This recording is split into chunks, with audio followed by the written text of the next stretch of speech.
Hoy quiero contarles una historia. Una historia sobre cómo me volví invisible. No es una película de ciencia ficción. Sucedió poco a poco, sin que me diera cuenta. Fue después de la muerte de mi esposo, cuando me mudé a vivir con mi hija, su marido y mis 2 nietos.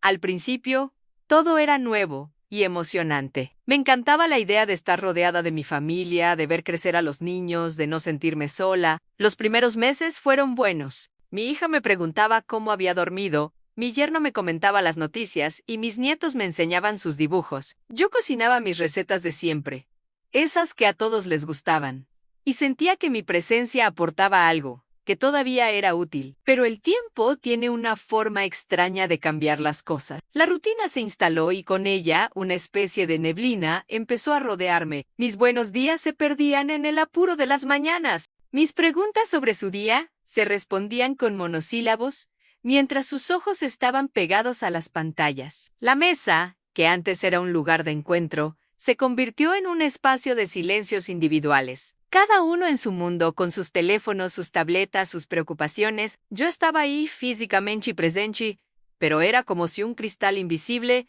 me separara de ellos. Empecé a notar pequeños detalles. Ya no me pedían que les cocinara ese guiso especial. Compraban comida preparada porque era más rápido. Mis consejos sobre el jardín o sobre cómo remendar una prenda eran recibidos con una sonrisa condescendiente, como si mis conocimientos fueran reliquias de un pasado obsoleto. Un día, intenté contarles una anécdota de mi juventud, algo que me parecía divertido. A mitad de la historia, me di cuenta de que nadie me estaba escuchando. Mi nieto jugaba en su consola, mi nieta chateaba con sus amigas y mi hija y su esposo hablaban entre ellos sobre las facturas.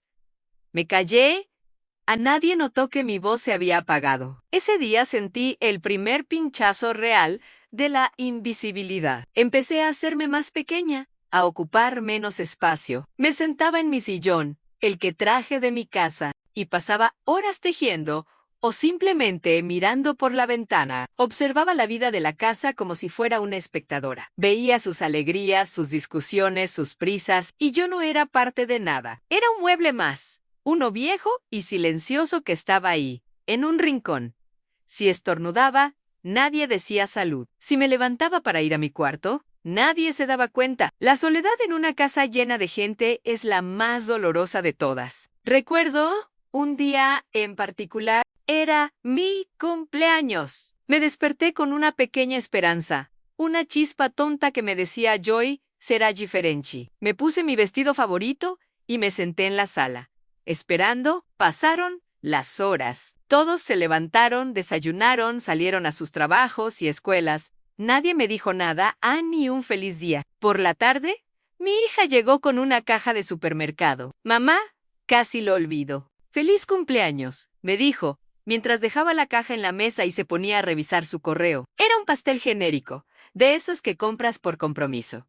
No hubo velas. No hubo canción. Comí una rebanada sola en la cocina mientras ellos veían una serie en la televisión. Esa noche, mientras me miraba en el espejo, ya no reconocía a la mujer que veía. Mis ojos estaban opacos, mis hombros caídos. Era un fantasma en mi propia familia. Me había vuelto completamente invisible. Un día, mi nieto Mayoere, que ya era un adolescente, me vio mirando unas fotos antiguas. Eran fotos de mi boda, de cuando mis hijos eran pequeños, de viajes con mi esposo. Se sentó a mi lado, algo que no había hecho en años. ¿Quién es ella?, me preguntó. Señalando una foto mía de joven, le conté que era yo. Vi una chispa de curiosidad en sus ojos. Le hablé de mi vida, de mis sueños, de las cosas que amaba hacer. Le conté cómo conocí a su abuelo, cómo bailábamos hasta el amanecer. Hablé durante casi 1 hora, y por primera vez en mucho tiempo, alguien me escuchaba.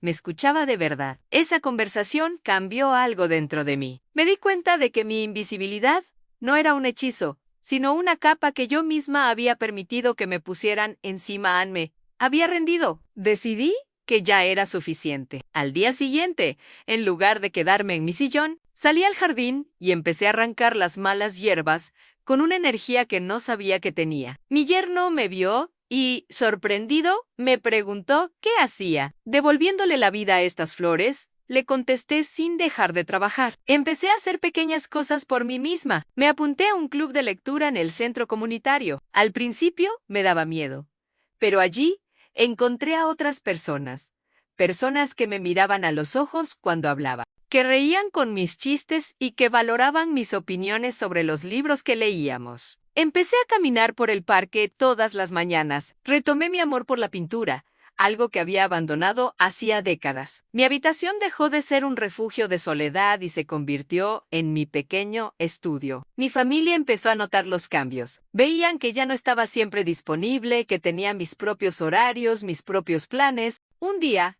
mi hija entró en mi cuarto y me vio pintando un paisaje. Se quedó mirando el lienzo en silencio. «Mamá, no sabía que pintabas tan bien», me dijo. Fue un comentario simple, pero para mí significó el mundo.